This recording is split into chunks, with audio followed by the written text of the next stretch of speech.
நிலையான புகழுக்குரிய தூய்மை மிகு நற்கருணைக்கு எல்லா காலமும் ஆராதனையும் புகழும் ஆட்சியும் உண்டாக கடவது.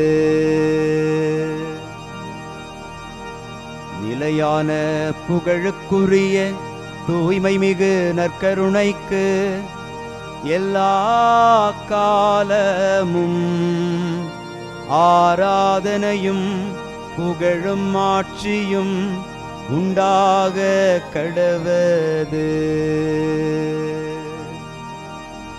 நிலையான புகழுக்குரிய தூய்மை மிகு நற்கருணைக்கு எல்லா காலமும் ஆராதனையும் புகழும் ஆட்சியும் உண்டாக கடவது.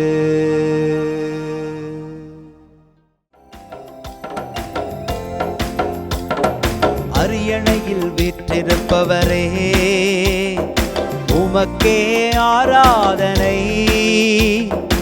ஆட்டுக்குட்டியானவரே, உமக்கே ஆராதனை.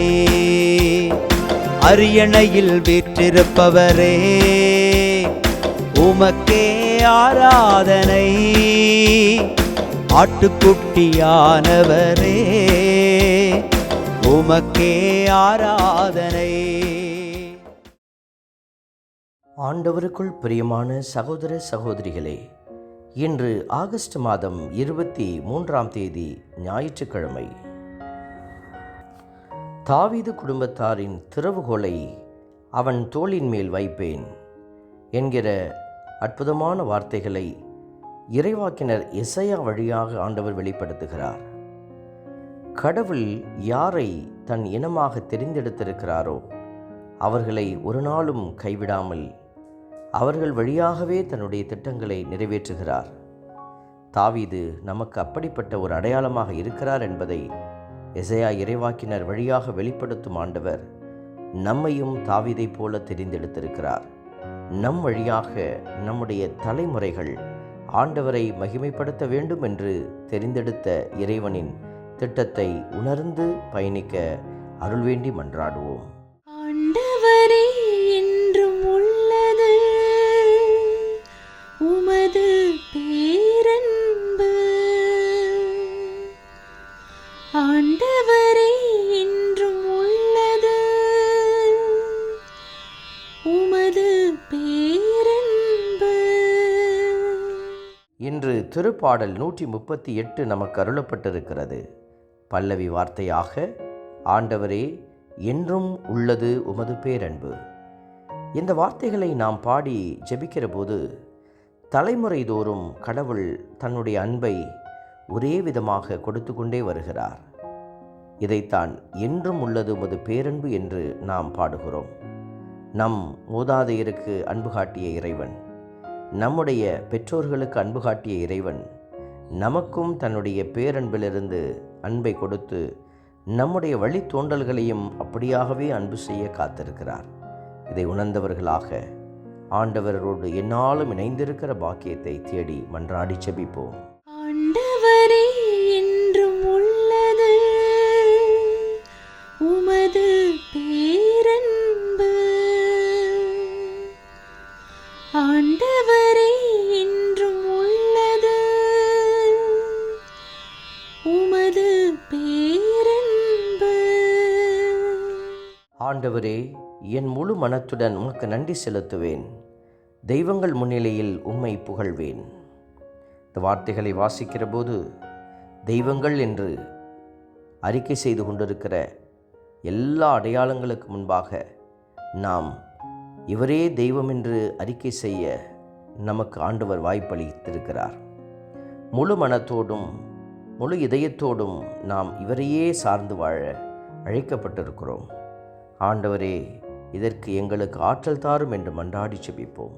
ஆண்டவரே, என்றும் உள்ளது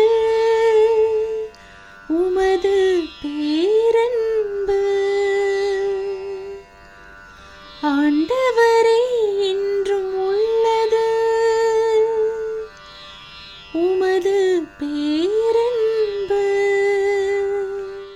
ஆண்டவரே, நீர் உன்னதத்தில் உறைபவர், எனினும் நலிந்தோரை கண்ணோக்குகின்றீர்.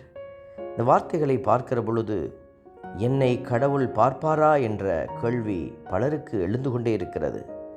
நலிந்த உள்ளத்தினரை, கடவுளை பற்றி கொண்டு வாழ்கிற, துன்பத்திலும் துயரத்திலும் இறைவனை விட்டு விலகாத பிள்ளைகளை ஆண்டவர் நினைவு கூறுகிறார்.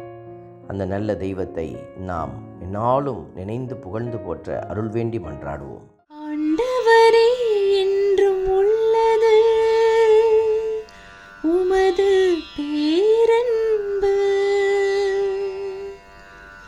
ஆண்டவரே, என்றும் உள்ளது உமது பேரன்பு. அன்பின் பரமபிதாவே, நன்றியோடு உம்மை துதிக்கிறோம், உம்மை ஸ்தோத்தரிக்கிறோம், உம்மை ஆராதிக்கிறோம், நன்றி செலுத்துகிறோம்.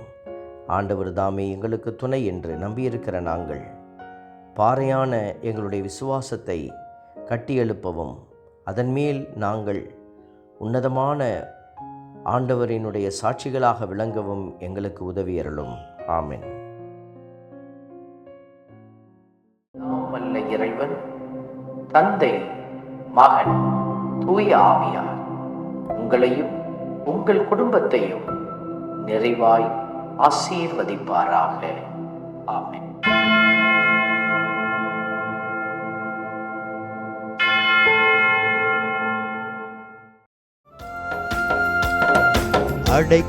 அடைக்கலமானவரே, படைகளின் ஆண்டவரே, அடைக்கலமானவரே, படைகளின் ஆண்டவரே, இடுக்கண் வேளையிலே ஏற்ற துணை நீரே, இடுக்கண் வேளையிலே